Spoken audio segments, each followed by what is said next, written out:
الحمد لله نحمده ونستعينه ونؤمن به ونتوكل عليه ونعوذ بالله من شرور أنفسنا ومن سيئات أعمالنا من يهده الله فلا مضل له ومن يضلل فلا هادي له أشهد أن لا إله إلا الله وأشهد أن محمدا عبده ورسوله أرسله بالهدى ودين الحق ليظهره على الدين كله ولو كره المشركون اللهم صل على محمد وعلى آل محمد كما صليت على إبراهيم وعلى آل إبراهيم وبارك على محمد وعلى آل محمد كما باركت على إبراهيم وعلى آل إبراهيم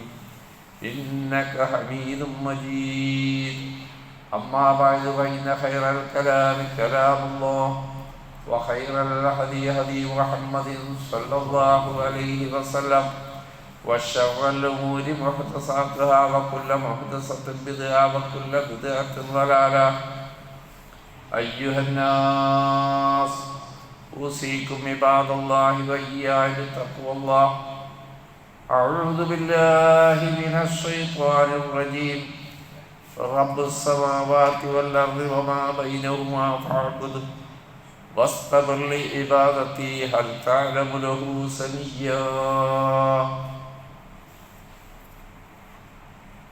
സൃഷ്ടാവും പ്രപഞ്ച നാഥനുമായ അള്ളാഹുവിനെ സൂക്ഷിച്ച് ജീവിക്കണമെന്ന് ആദ്യം എന്നോടും പിന്നീട് നിങ്ങളോടും വസിയത്ത് ചെയ്യുന്നു. പരമകാരുണ്യകനായ അള്ളാഹു നമ്മെ അനുഗ്രഹിക്കട്ടെ. മാരകമായ രോഗങ്ങളിൽ നിന്നും അപകടങ്ങളിൽ നിന്നും മറ്റു പ്രയാസങ്ങളിൽ നിന്നെല്ലാം റബ്ബ് നമ്മളെ കാത്തു രക്ഷിക്കുമാറാകട്ടെ. ഇന്നത്തെ ഖുതുബയിൽ ഏത് വിഷയം പറയുമെന്ന് കഴിഞ്ഞ ആഴ്ച തന്നെ സൂചന നൽകിയിരുന്നു. സൂറത്തുൽ ഫാത്തിഹയുടെ ആശയവും പൊരുളും അതിൽ അല്ലാഹു ഉൾച്ചേർത്തിട്ടുള്ള വിഷയങ്ങളും അത് വിശദീകരിച്ച് തുടങ്ങുന്നു എന്ന് അന്ന് സൂചിപ്പിച്ചു. സാധാരണഗതിയിൽ ഒരു വിശ്വാസി, ഒരു മുസ്ലിം ഖുർആനിൽ നിന്ന് എന്തെങ്കിലും അവൻ അറിയുമെങ്കിൽ അത് ഫാത്തിഹ ആയിരിക്കും. അറിയുന്നവർക്ക്, തീരെ ബന്ധമില്ലാത്തവർക്ക് അതും അറിയില്ല. ഖുർആന്റെ ആശയം പഠിക്കാൻ ആഗ്രഹിക്കുന്ന മനുഷ്യർ വളരെ ന്യൂനപക്ഷം. ഓതാൻ കിട്ടുന്നവരധികവും അർത്ഥമറിയുന്നവർ കുറവും. ആ അർത്ഥം അറിയുന്നവരിൽ തന്നെ ആദ്യം മിക്കവാറും അതിൻ്റെ അർത്ഥമറിയുന്നതും ഫാത്തിഹയെക്കുറിച്ച് തന്നെയായിരിക്കും. നമ്മെ സംബന്ധിച്ച്, ഒരു വിശ്വാസിയെ സംബന്ധിച്ച് അനിവാര്യമാണ് അതറിയൽ. കാരണം ഓരോ സത്യവിശ്വാസിയും നിർബന്ധ നമസ്കാരത്തിൽ അവൻ 17 തവണ ഈ സൂറത്തുൽ ഫാത്തിഹ ആവർത്തിക്കുന്നു. നമസ്കാരത്തിലെ പ്രാർത്ഥനകളിൽ ഏറ്റവും പ്രധാനപ്പെട്ടതാണ് ഫാത്തിഹ എന്നതും പലർക്കും അറിയാത്തതാണ്. ഫാത്തിഹയുടെ നാമങ്ങൾ പരിശോധിച്ചാൽ സൂറത്തു ദുആ, ഫാത്തിഹയ്ക്കുള്ളൊരു പേരാണ് സൂറത്തു ദുആ, പ്രാർത്ഥനക്കുള്ള സൂറത്ത്.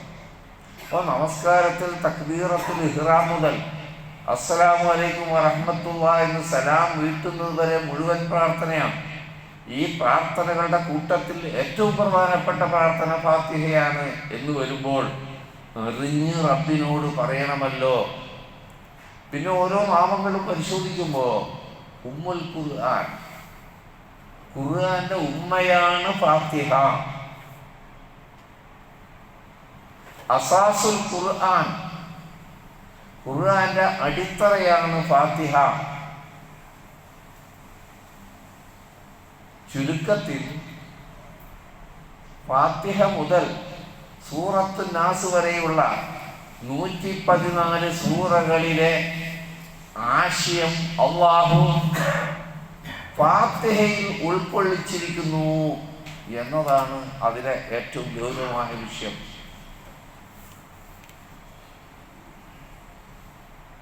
അത് കേട്ടറിവുണ്ട് പലർക്കും, ബോധ്യം വന്നിട്ടില്ലല്ലോ. പണ്ഡിതന്മാർ പ്രസംഗിക്കുന്നു ഖുർആൻ മുഴുവൻ ഫാത്തിഹയിലുണ്ട്, ആ ഒരു അറിവ് അതുമായി ബന്ധപ്പെട്ടവർക്കുണ്ടാവും. അത് ബോധ്യപ്പെട്ടിട്ടുണ്ടാവും ഖുർആൻ മുഴുവൻ അതിലുണ്ട്. ഖുർആൻ ചർച്ച ചെയ്ത വിഷയങ്ങൾ എന്ത്, ആ വിഷയങ്ങളൊക്കെയും ഫാത്തിഹയിൽ ഉണ്ടോ ഇല്ലേ എന്ന് അറിയാനോ പരിശോധിക്കാനോ നമുക്ക് കഴിഞ്ഞിട്ടില്ല. അതുകൊണ്ടാണ് ഈ വിഷയം ആവർത്തിച്ച് പഠിക്കേണ്ടതും മനസ്സിലാക്കേണ്ടതുമാണ്. അങ്ങനെ മനസ്സിലാക്കി കഴിഞ്ഞാൽ, ഫാത്തിഹയുടെ പൊരുൾ നമ്മൾ മനസ്സിലാക്കി കഴിഞ്ഞാൽ, മുമ്പ് പലതവണ സൂചിപ്പിച്ച പോലെ, മുമ്പ് നിസ്കരിച്ച പോലെ ആയിരിക്കില്ല പിന്നെ നമ്മൾ നിസ്കരിക്കാൻ. നമ്മുടെ നിസ്കാരത്തിന് തന്നെ വലിയ മാറ്റം സംഭവിക്കും. ഒരു സംതൃപ്തി തോന്നും നമുക്ക് നമ്മുടെ നിസ്കാരത്തെക്കുറിച്ച്, ഒരു കുളിര് നമുക്ക് തോന്നും, ഒരു ആശ്വാസം നമുക്ക് തോന്നും. അറിഞ്ഞാണല്ലോ റബ്ബിനോട് പറഞ്ഞത് എന്ന നിലയിലാണ് പ്രിയപ്പെട്ടവരെ. അപ്പോ ഇത് അറിയൽ അനിവാര്യമാണ്. സൂറത്തുൽ ഫാത്തിഹയിൽ നിന്ന് ഉറക്കെ നാം കേൾക്കുന്നത് അൽഹംദുലില്ലാഹി റബ്ബിൽ ആലമീൻ എന്നത് മുതലാണ് ഇമാമിൽ നിന്ന് നമ്മൾ കേൾക്കുന്നത്. അഊദ് ഓതണം, ബിസ്മി ഓതണം. അത് ജഹ്റാക്കാറില്ല, പ്രവാചകന്റെ രീതി അതായതുകൊണ്ടാണ്. ആ ബിസ്മി ഫാത്തിഹയിൽപ്പെട്ടതാണെന്ന് അഭിപ്രായമുള്ള പണ്ഡിതന്മാരും അല്ല എന്ന് പറയുന്ന പണ്ഡിതന്മാരുമുണ്ട്. അപ്പോൾ ഫാത്തിഹയിലെ ആദ്യ ആശയമായി മറ്റൊരു പേരാണ് ഫാത്തിഹയുടെ സൂറത്തുൽ ഹംദ്. അള്ളാഹിനെ സ്തുതിക്കാനുള്ള സൂറത്ത്. കാരണം ആ സൂറത്ത് ആരംഭിക്കുന്ന അങ്ങനെയാണ്, അൽഹംദുലില്ലാഹി റബ്ബിൽ ആലമീൻ. ഹംദ് കൊണ്ടാണ് തുടങ്ങുന്നത്. അതുകൊണ്ട് ആ സൂറത്തിന് സൂറത്തുൽ ഹംദ്, സ്തുതിക്കാൻ, റബ്ബിനെ സ്തുതിക്കാനുള്ള സൂറത്ത് കൂടിയാണ് സൂറത്തുൽ ഫാത്തിഹ. ആദ്യം ഞാൻ അതിൻ്റെ പരിഭാഷ അറിയാം, നിങ്ങൾക്കറിയുന്നത് 4 പദങ്ങളാണ് അതിലുള്ളത്. അൽ ഹംദു, സർവസ്തുതി, ലില്ലാഹി, അല്ലാഹുവിനാകുന്നു, റബ്ബിൽ ആലമീൻ, റബ്ബ് എന്നതാണ് 3ാമത്തെ പദം. സംരക്ഷകൻ, രക്ഷിതാവ് എന്നൊക്കെ, പരിപാലകൻ എന്നൊക്കെ പരിഭാഷപ്പെടുത്തുന്ന പദം. അൽ ആലമീൻ, സർവലോകങ്ങളുടെയും രക്ഷിതാവായ പരിപാലകനായ അല്ലാഹുവിനാകുന്നു സർവസ്തുതി. അൽഹംദു എന്ന പദത്തിൽ അടങ്ങിയിട്ടുള്ള സ്തുതിയുടെ വലിപ്പം, അതിൻ്റെ തൂക്കം കൃത്യമായി നമുക്ക് മനസ്സിലാകണമെങ്കിൽ റബ്ബ് ആരാണെന്നറിയണം. റബ്ബുൽ ആലമീൻ ആരാണെന്ന് അറിയുമ്പോഴാണ് അൽഹംദു എന്ന പദത്തിൽ അടങ്ങിയിട്ടുള്ള അതിൻ്റെ വലിപ്പം എത്രയാണ്, അതിൻ്റെ സമ്പൂർണത എത്രയാണ്, അതിൻ്റെ സമഗ്രത എത്രയാണ്, എത്ര തൂക്കമുണ്ട്. അൽഹംദു വെറും സ്തുതിയാണോ എന്ന് വേർതിരിച്ചറിയണമെങ്കിൽ റബ്ബുൽ ആലമീൻ ആരാണ് എന്ന് ശരിക്കും നമുക്ക് മനസ്സിലാക്കണം. അപ്പോഴേ സൂറത്ത് മറിയമിലെ ഒരു ചെറിയ വാക്യം പലർക്കും അറിയുന്നതാണ്. റബ്ബുസ്സമാവാതി വൽ അർദ്, റബ്ബിൻ്റെ വിവരണമാണ് ഈ പറയുന്നത്. ആകാശങ്ങളുടെയും ഭൂമിയുടെയും റബ്ബാണവൻ. വമാ ബൈനഹുമാ, ആകാശങ്ങളുടെയും ഭൂമിയുടെയും ഇടയുള്ളതിൻ്റെയും റബ്ബാണവൻ. ഫഅ്ബുദു, അതുകൊണ്ട് അവനെ തന്നെ നിങ്ങൾ ആരാധിക്കണം. വസ്തബിർ, നിങ്ങളെ നിങ്ങൾ മെരുക്കി നിർത്തണം. ലിഇബാദത്തിഹി, ആ റബ്ബിന് ഇബാദത്ത് ചെയ്യുന്നതിൽ നിങ്ങളെ നിങ്ങൾ ശക്തമായി അതിലേക്ക് മാത്രമായി പിടിച്ചു നിർത്തണം. ഫസ്തബിർ എന്ന പദമാണ്. റബ്ബ് ആയത്ത് അവസാനിപ്പിക്കുന്നത് ഹൽ തഅലമു ലഹു സവിയ്യാ, അള്ളാഹുവിന് പേരൊത്ത മറ്റൊരാളെ നിങ്ങൾക്കറിയുമോ? ഭയങ്കര ചോദ്യം. ആ ചോദ്യം റബ്ബെന്ന് ചോദിച്ചത് നമ്മളോട്. അള്ളാഹ്ക്കൊത്തരാണ് വേറെ എന്തെങ്കിലും നിങ്ങൾ കാണിക്കൂ, പറയൂ. വെല്ലുവിളിച്ചുകൊണ്ട് ചോദിക്കാം. ലോകത്തുള്ള മുഴുവൻ മനുഷ്യരോടും ചോദിക്കാം, അള്ളാഹ്ക്കൊത്തൊരാളെ, അള്ളാഹ്ക്ക് പേരൊത്തൊരാളെ കാണിച്ചു തരാൻ കഴിയുമോ? അതുകൊണ്ട് അവനെ മാത്രം ആരാധിക്കണം പോരാ, അവനുള്ള ആരാധനക്കായി നിന്നെ നീ പിടിച്ചു നിർത്തണം. തെറ്റും രണ്ട് വിധമുണ്ട് തെറ്റല്, രണ്ട് വിധമുണ്ട് തെറ്റൽ. ഒന്ന്, അള്ളാഹു അല്ലാത്തവരിലേക്ക് ഇബാദത്തിനെ മാറ്റി തെറ്റുന്നവർ. രണ്ട്, ശിർക്കൊന്നും ചെയ്യുന്നില്ല, അള്ളാഹ്ക്ക് ഇബാദത്ത് ചെയ്യാൻ നേരം കിട്ടാതെ പോകുന്നവർ. അതും തെറ്റല. രണ്ടിലും തെറ്റുണ്ട്. അള്ളാഹ്ക്ക് മാത്രം അർപ്പിക്കേണ്ട ഇബാദത്ത് മറ്റു സൃഷ്ടികളിലേക്ക് മാറ്റുന്നവർ, അതൊരു തെറ്റലാണ്. പിന്നെ ഇബാദത്ത് നിർബന്ധ നിസ്കാരം പോലും ഇല്ലാതെ പോകുന്ന മനുഷ്യര്. അതുകൊണ്ട് നിന്നെ നീ പിടിച്ചു നിർത്തണം, ഇബാദത്തിന് വേണ്ടി പിടിച്ചു നിർത്തണം. അപ്പൊ നമ്മൾ ഈ ഇന്ന് ചെയ്തുകൊണ്ടിരിക്കുന്ന കുറേ കാര്യങ്ങൾ, എന്നിട്ടെല്ലാം കഴിഞ്ഞിട്ട് നിസ്കാരം എന്നത് മാറും. നിസ്കാരം കഴിഞ്ഞിട്ട് പരിപാടികളാവും. നിസ്കാരം കഴിഞ്ഞിട്ടേ പരിപാടിയുള്ളൂ. അല്ലെങ്കിൽ നിസ്കാരത്തിന് മുമ്പ് കഴിയുന്ന പരിപാടി ആയിരിക്കണം. നിസ്കാരത്തിന് മുമ്പ് കഴിയുന്ന പരിപാടി നിസ്കാരത്തിന് തെറ്റില്ല. അല്ലെങ്കിൽ നിസ്കാരം കഴിഞ്ഞിട്ടുള്ള പരിപാടി, അല്ലെങ്കിൽ എവിടെ എത്തിപ്പെട്ടാലും അവിടെ നിസ്കരിക്കാൻ പറ്റണം. ഒഴിവ് കിട്ടിയിട്ട് സൗകര്യം പോലെ അങ്ങനൊരു ഇബാദത്തില്ല. അതുകൊണ്ടാണ് നിന്നെ നീ മെരുക്കി പിടിച്ചു നിർത്തണം. തെറ്റാൻ നോക്കും പാടില്ല. ഇബാദത്തി, അള്ളാഹ്ക്ക് ഇബാദത്ത് ചെയ്യുന്നത്. ഇവിടെ ആകാശഭൂമികളുടെയും അതിനിടയുള്ളതിൻ്റെയും റബ്ബായി തന്നെയാണ് അള്ളാഹുവിനെ പ്രിയപ്പെടുന്നത്. റബ്ബ് എന്ന് പറയുമ്പോൾ മിനിമമിൽ ഉൾക്കൊള്ളുന്ന ആശയം അവൻ ഖാലിഖായിരിക്കണം. രണ്ട്, അവൻ മാലിക്കായിരിക്കണം. മൂന്ന്, അവൻ മുദബ്ബിറായിരിക്കണം, അള്ളാഹ് സൃഷ്ടിച്ചതായിരിക്കണം. ഉടമാവകാശം അള്ളാഹുവിനായിരിക്കണം. അതിൻ്റെ പരിപൂർണ നിയന്ത്രണം. മുദബ്ബിർ എന്ന് പറഞ്ഞത് അംറ് എന്നും ഖുർആൻ ഉപയോഗിച്ചു. പരിപൂർണ നിയന്ത്രണം അള്ളാഹ്ക്കായിരിക്കണം.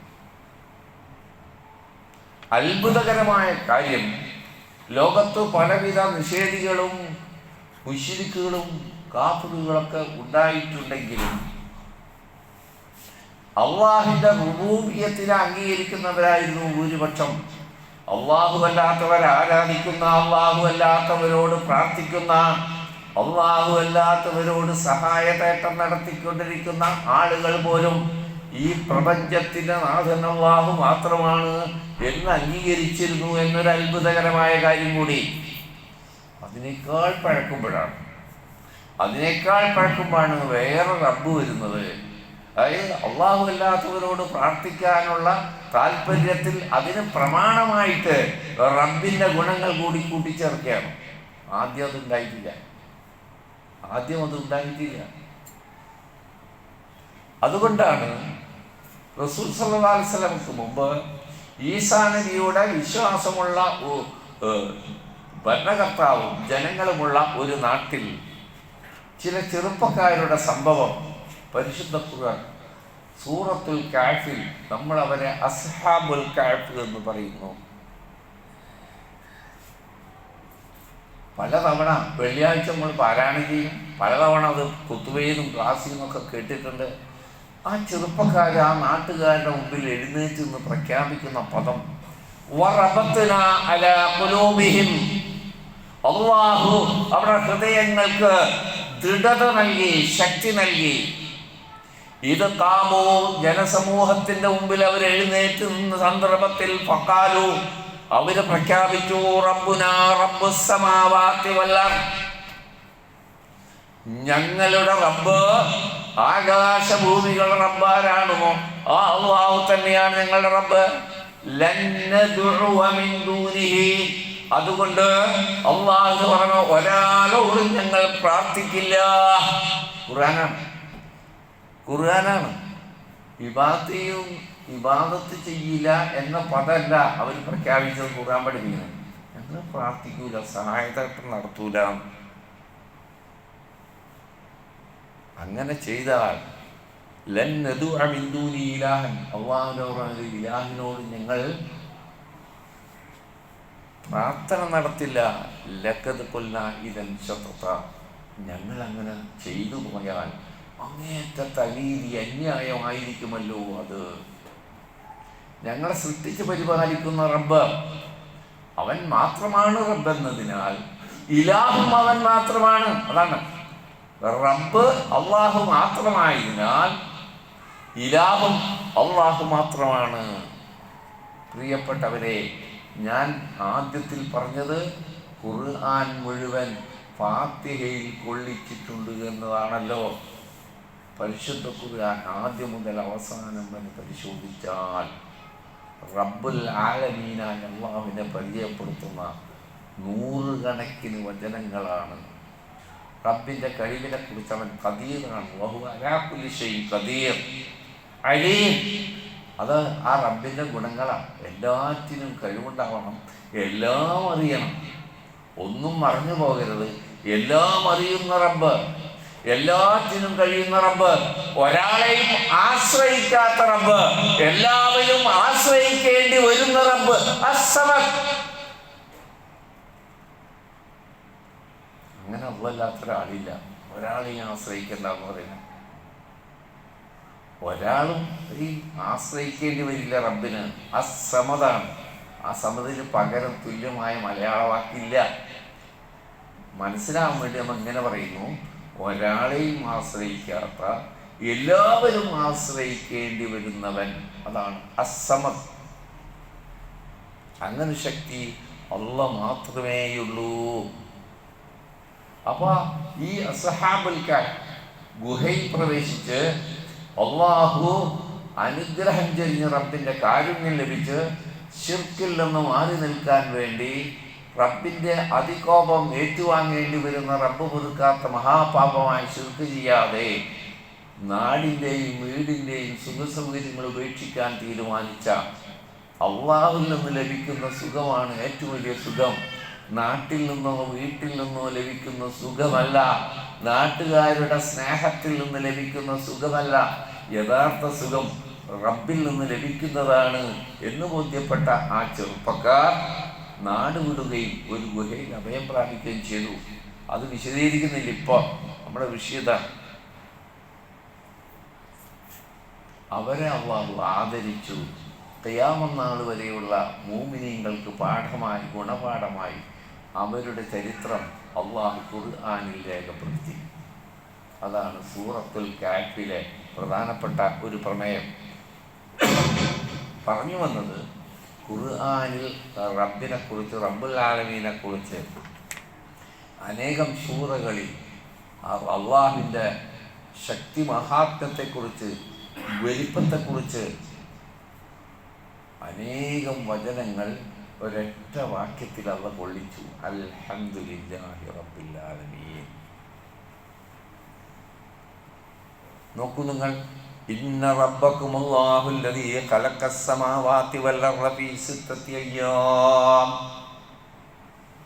നിശ്ചയം നിങ്ങൾ റബ്ബ് അല്ലാഹു തന്നെയാണ്. അല്ലദീ ഖലഖസ് സമാവാതി വൽ അർള ഫീ സിത്തത്തി അയ്യാം.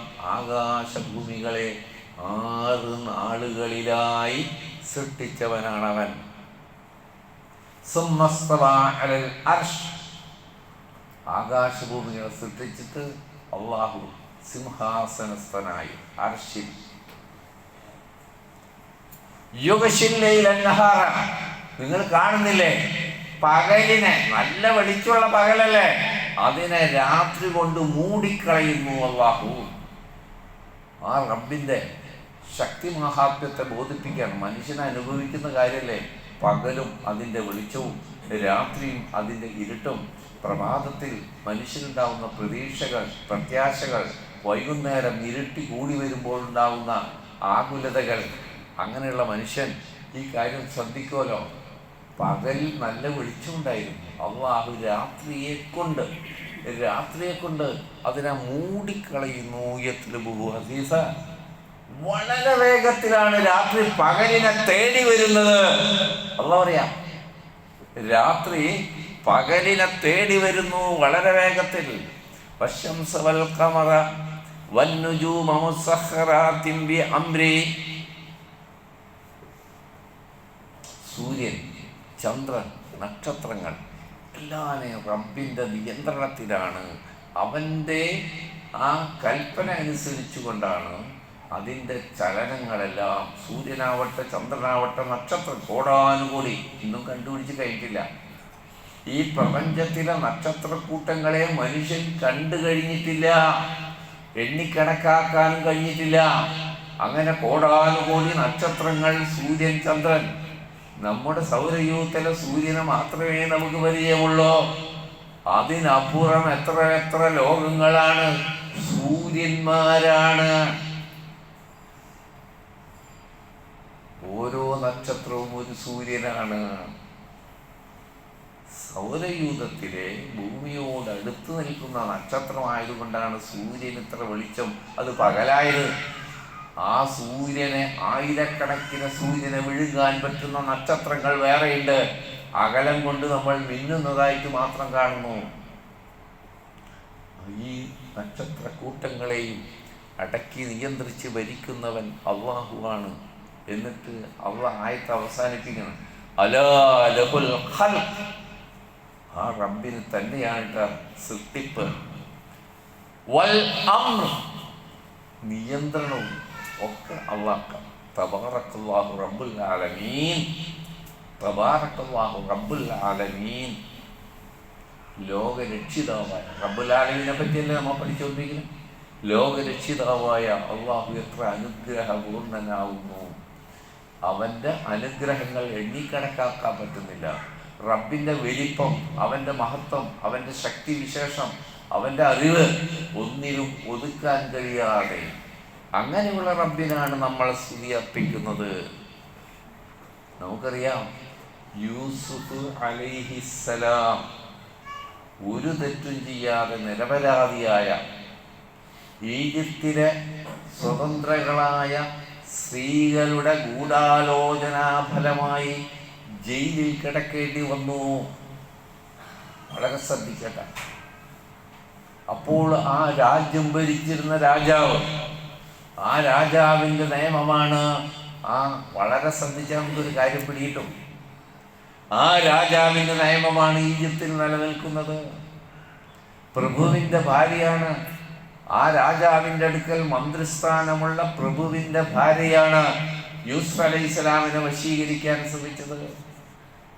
റബ്ബിൻ്റെ അടുക്കൽ അക്രമിയാകുന്നതിനേക്കാൾ ജയിലാണ് എനിക്ക് ഉത്തമമെന്ന് പ്രഖ്യാപിച്ചുകൊണ്ട് വ്യഭിചാരത്തിന് കൂട്ടുനിൽക്കാത്ത യൂസുഫ് അലൈഹിസ്സലാമിനെ കുറിച്ച് ഗൂഢാലോചന പെണ്ണുങ്ങൾ നടത്തി രാജാവിൻ്റെ നിയമമനുസരിച്ച് ജയിലിൽ കിടക്കുന്നു. 2 ജയിലർ, ഈ പുള്ളികൾ യൂസുഫ് അലൈഹിസ്സലാമിനെ സമീപിച്ചുകൊണ്ട് പറഞ്ഞു, താങ്കളെ കണ്ടിട്ട് ഒരു മാന്യനാണെന്ന് എനിക്ക് തോന്നുന്നു. ഞങ്ങൾ 2 പേരും ഓരോ സ്വപ്നം കണ്ടു. അതൊന്നും വിശദീകരിക്കാനല്ലട്ടാ, ഞാൻ റബ്ബിനെ വിശദീകരിക്കാൻ പറഞ്ഞു. ഒക്കെ നമ്മൾ പലതവണ പഠിച്ചതാണ്, മിമ്പറിൽ നിന്ന് തന്നെ കേട്ടതാണ്. സൂറത്തുൽ കഹ്ഫ് 4 or 5 ഖുതുബയായിട്ട് വിശദീകരിച്ചതാണ് ഇവിടെ.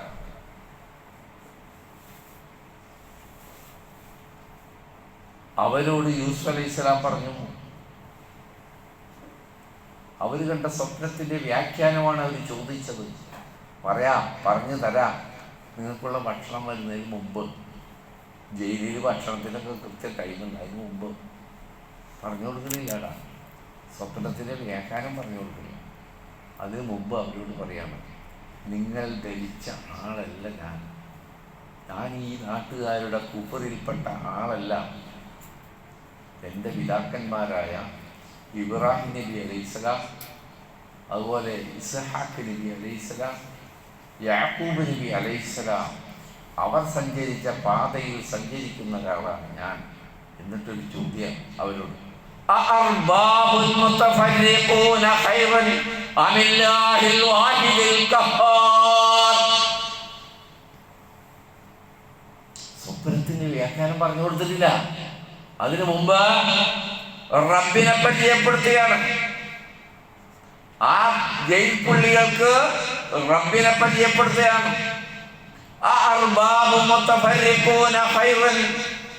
വ്യത്യസ്ത റബ്ബുകളാണ് ഉത്തമം. അമില്ലാഹുൽ വാഹിദുൽ ഖഹാർ, എല്ലാം അടക്കി നിയന്ത്രിക്കുന്ന, എല്ലാത്തെയും അടക്കി വലിച്ചു കൊണ്ടിരിക്കുന്ന ഏകനായ റബ്ബാണ് ഉത്തമം. റബ്ബ് എന്ന് പറഞ്ഞപ്പോ അവിടുത്തെ ഭരണാധികാരി എല്ലാം ഉറപ്പായി. അദ്ദേഹത്തിന് കീഴില യൂസുഫ് അലൈഹിസ്സലാം.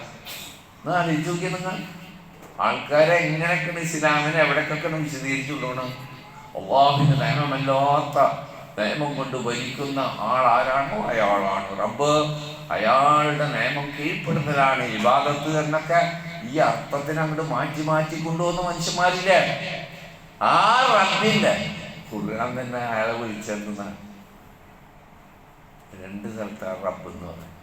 ആളെ ആ രാജാവിനെ ഒതുക്കും എന്ത് റബ്ബിക്കാൻ.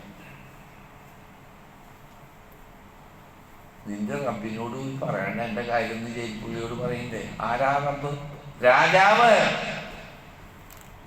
ആ രാജാവിന്റെ നിയമത്തിന് കീഴിൽ ജീവിച്ചു കൊണ്ടിരിക്കുന്ന യൂസുഫ് അലൈഹിസ്സലാം ജയിപ്പുള്ളികളോട് പറയുന്നു, കുറെ റബ്ബുകളില്ല, ഏകനായ എല്ലാം മടക്കി വരിക്കുന്ന റബ്ബ്, അതിൽ വിശ്വസിക്കുന്നവനാണ് ഞാൻ.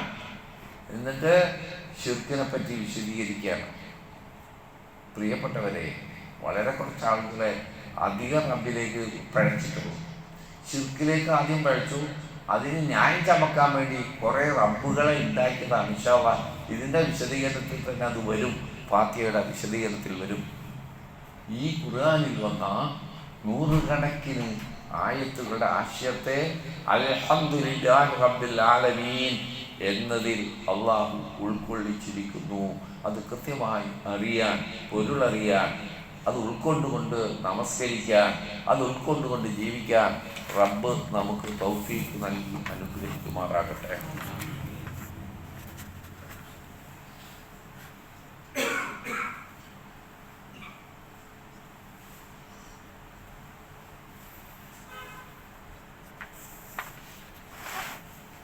അൽഹംദുലില്ലാഹ്. അല്ലാഹുമ്മ സല്ലി അലാ മുഹമ്മദിൻ വഅലാ ആലി മുഹമ്മദ്. അയ്യുഹന്നാസ് ഊസീകും ഇബാദല്ലാഹി വഇയ്യായ തഖ്വല്ലാഹ്. അല്ലാഹുവിനെ സൂക്ഷിക്കണമെന്ന് ഒരിക്കൽ കൂടി എന്നെ നിങ്ങളെ ഓർമ്മപ്പെടുത്തുന്നു. പ്രിയ സഹോദരന്മാരെ, ഇത് ഉൾക്കൊണ്ട ആളാണ് വിശ്വാസി, മുഅ്മിൻ, മുസ്ലിം എന്ന് നമുക്കറിയാം. ജനം നേർവിപരീതമായിട്ട് കാണുമ്പോൾ എന്താ ചെയ്യേണ്ടത്? അല്ലാഹു സൂറത്ത് തൗബയിലെ അവസാനത്തിൽ പറഞ്ഞു, ജനങ്ങൾ ഇങ്ങനെ, നിങ്ങളിങ്ങനെ പറഞ്ഞു.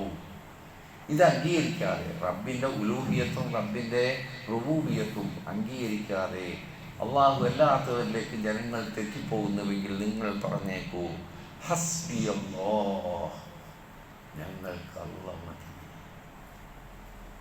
അവിടെ എത്തണം നമ്മൾ. അവിടെ എത്തിയാലേ രക്ഷപ്പെടുള്ളൂ.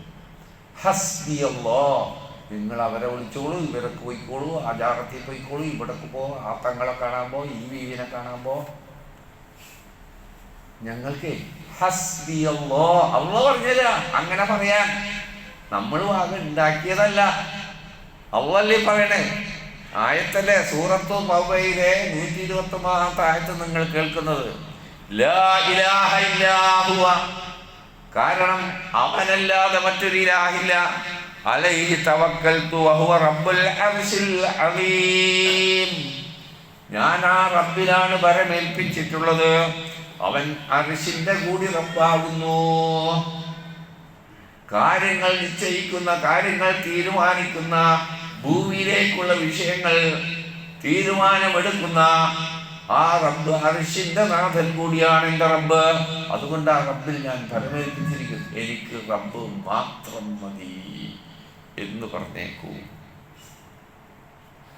ഖുർആനിലെ വലിയ ഒരു വിഷയമാണ് മൂസാ നബിയുടെ അലൈഹിസ്സലാമയുടെ പ്രബോധന പ്രവർത്തനങ്ങളും ആ കാലഘട്ടത്തിലുണ്ടായ മുശ്രിക്കുകളുടെ കാഫിറുകളുടെ പ്രതികരണങ്ങളും ഖുർആനിലെ ഏറ്റവും വലിയ അമ്പിയാക്കളിൽ ഏറ്റവും കൂടുതൽ പരാമർശിച്ചുള്ള മൂസാ നബി അലൈഹിസ്സലാമയുടെ. അവിടെ മൂസാ നബി അലൈഹിസ്സലാം ഫിറൗന്റെ മുന്നിൽ പരിചയപ്പെടുത്തുന്നത് റബ്ബുൽ ആലമീനെയാണ്. ഖാല ഫിറൗൻ വമാ റബ്ബുൽ ആലമീൻ. ഫിറൗൻ ചോദിച്ചു, മൂസാ നീ പറയുന്ന ഈ റബ്ബുൽ ആലമീൻ ആരാണ്? എനിക്കറിയില്ല, ഞാനല്ല ഇവിടുത്തെ റബ്ബ്, ഞാനല്ല ഈജിപ്തിന്റെ ഭരണാധികാരി. ഖാല റബ്ബുസ് സമാവാതി വൽ അർളി വമാ ബൈനഹുമാ ഇൻ കുൻതും മൂഖിനീൻ. മൂസാ നബി വളരെ ലളിതമായി പറഞ്ഞു കൊടുക്കുകയാണ്, ഒരു രാജ്യം ഭരിക്കുന്ന ആളെക്കുറിച്ചല്ല ഞാൻ പറയുന്നത്, ആകാശഭൂമികളുടെ രക്ഷിതാവ്, അതിനിടയിൽ വേറെ എവിടൊക്കെ സ്ഥലമുണ്ടോ അതിൻ്റെയും രക്ഷിതാവ്. ഖാല ലിമൻ ഹൗലഹു വലാ തസ്തമിഊൻ. പരിഹാസത്തോടെ ചുറ്റുമുള്ള പ്രധാനികളിലേക്ക് നോക്കി, മന്ത്രിമാരും പ്രമുഖന്മാരും പൗരമുഖ്യന്മാരും ചുറ്റുമുണ്ട്. അവരോട് ചോദിക്കാണ്, അലാ തസ്തമിഊൻ, ഈ മൂസ പറയുന്നത് നിങ്ങൾ കേൾക്കുന്നില്ലേ? ഖാല റബ്ബുക്കും റബ്ബു ആബായിക്കുമുൽ അവ്വലൂൻ. ഞാൻ പറയുന്നു, മൂസാ നബി പറഞ്ഞു, നമ്മുടെ റബ്ബാണ്, മനുഷ്യവർഗത്തിൻ്റെ റബ്ബാണ്, 7 ആകാശങ്ങളുടെ റബ്ബാണ്, ഭൂമിയുടെ റബ്ബാണ്, അതിലുള്ള സർവ്വചരാചരങ്ങളുടെയും റബ്ബാണ്. അപ്പോൾ ഫിർഔൻ പരിഹാസത്തോടെ പറയാണ്, ഖാല ഇന്ന റസൂലക്കുമുല്ലദീ ഉർസില ഇലൈക്കും ലമജ്നൂൻ. ജനങ്ങളെ, പ്രമുഖന്മാരെ, മന്ത്രിമാരെ നിങ്ങളിലേക്ക് നിയോഗിക്കപ്പെട്ടു എന്ന് പറയുന്ന ഈ മൂസ റസൂലിലെ ഭ്രാന്തനാണ്. മൂസ ഭ്രാന്തനാണ്. അല്ലെങ്കിൽ ഈ രാജ്യത്തിന്റെ റബ്ബായ എന്റെ മുന്നിൽ വന്ന് വേറെ റബ്ബുൽ ആലമീനെ പരിചയപ്പെടുത്തുവോ? സുഖമില്ലാത്ത ആളാ. ഖാല റബ്ബുൽ മശ്രിഖി വൽ മഗ്രിബി വമാ ബൈനഹുമാ ഇൻ കുൻതും തഅഖിലൂൻ. ഒന്നുകൂടി വിശദീകരിച്ചു. നാടാ ഈജിപ്താ. റബ്ബുൽ മശ്രിഖി വൽ മഗ്രിബ്. ഇനി അതിനിടയിൽ രാജ്യമില്ല. കിഴക്കിന്റെയും പടിഞ്ഞാറിന്റെയും റബ്ബാ. ഇനി ഒരു സ്ഥലം ചൂണ്ടിക്കാണിക്കാനില്ല. കിഴക്ക് പടിഞ്ഞാറ്. നമ്മ പറയുന്ന കിഴക്കൊന്നുമല്ല, നമ്മ വിചാരിച്ച പടിഞ്ഞാറുമല്ല, ഇതിൻ്റെ അപ്പുറം പിന്നെ ഒന്നുമില്ല. അതിൻ്റെ എല്ലാം റബ്ബ്. നിങ്ങൾ കാര്യങ്ങൾ ചിന്തിച്ച് മനസ്സിലാക്കണം എന്ന് മൂസാ നബി അലൈഹിസ്സലാം അവരോട് പറയാം. ഇത് പറഞ്ഞെന്തിനാ? ഖുർആനിൽ അമ്പിയാക്കളുടെ പ്രബോധനങ്ങളിലെല്ലാം റബ്ബുൽ ആലമീനായ അല്ലാഹുവിനെ പരിചയപ്പെടുത്തുന്നു. അനേകം ആയത്തുകൾ റബ്ബിനെ പരിചയപ്പെടുത്താൻ. അതെല്ലാം അൽഹംദുലില്ലാഹി റബ്ബിൽ ആലമീൻ എന്ന കൊച്ചു ആയത്തിൽ. ഇതിൽ നമ്മൾ വിശദീകരിച്ചിട്ടില്ലാത്തത് അൽഹംദു ആണ്. ഇൻഷാ അല്ലാഹ് അത് വിശദീകരിക്കണമെങ്കിൽ, അത് നമുക്ക് മനസ്സിലാകണമെങ്കിൽ ഈ റബ്ബിൻ്റെ വലിപ്പവും മഹത്വവും കഴിവും മനസ്സിലാക്കിയാലേ എന്താ പറഞ്ഞതെന്ന് മനസ്സിലാവും. അതുകൊണ്ടാണ് അത് പിന്നീടത്തേക്ക് നീട്ടിയത്. പ്രിയ സഹോദരങ്ങളെ, എനിക്ക് ഉള്ളൊരു അഭ്യർത്ഥന, നമ്മൾ പഠിച്ചിട്ടുണ്ട്, കുറേ ആൾക്കാർക്ക് കുറേയൊക്കെ അറിയാം, എല്ലാം പഠിച്ചവരാരുമില്ല. പക്ഷെ ഇനിയും പഠിക്കാനുണ്ട്, അറിയാനുണ്ട്. നമ്മുടെ സ്വന്തം ബോധ്യത്തിനാണ്, സ്വന്തം സമാധാനത്തിനാണ്, സ്വന്തം രക്ഷക്കാണ്. അതുകൊണ്ട് ഈ വിഷയമായിരിക്കും തുടർച്ചയായിട്ട് ഫാത്തിഹ തന്നെ ആയിരിക്കും കുറേ ആഴ്ച പറയുക. അതുകൊണ്ട് അത് മിസ്സാവരുത്, നഷ്ടമാവരുത്. ശ്രദ്ധിച്ച് കേൾക്കുക, അറിയുക. അപ്പോൾ ആദ്യത്തിൽ തന്നെ വരിക, ഒരാഴ്ച മിസ്സാവരുത്. അത് തുടക്കം തന്നെ കേട്ട് തുടങ്ങണം. അള്ളാഹു നമ്മളെ അനുഗ്രഹിക്കട്ടെ. നമുക്ക് സംഭവിച്ചു പോയ വീഴ്ചകൾ അള്ളാഹു പുറത്ത് മാപ്പാക്കി തരുമാറാകട്ടെ. നമ്മിൽ നിന്ന് മരണപ്പെട്ടു പോയ സഹോദരങ്ങൾക്കും അള്ളാഹു പുറത്തു കൊടുക്കുകയും കരുണ ചെയ്യുകയും ചെയ്യുമാറാകട്ടെ. നമ്മിൽ തന്നെ രോഗികളായി പ്രയാസം സഹിച്ച് പള്ളിയിൽ വരുന്നവരുണ്ട്, വീടുകളിൽ കഴിഞ്ഞുകൂടുന്നവരുണ്ട്, ആശുപത്രിയിൽ കഴിയുന്ന രോഗികളുണ്ട്. അവർക്കെല്ലാം അള്ളാഹു പരിപൂർണ്ണ ശിഫ നൽകി അനുഗ്രഹിക്കുമാറാകട്ടെ. اللهم اغفر للمؤمنين والمؤمنات والمسلمين والمسلمات الأحياء منا والأموات إنك مجيب الدعوات يا قاضي الحاجات. اللهم ربنا آتنا في الدنيا حسنة وفي الآخرة حسنة وقنا عذاب النار.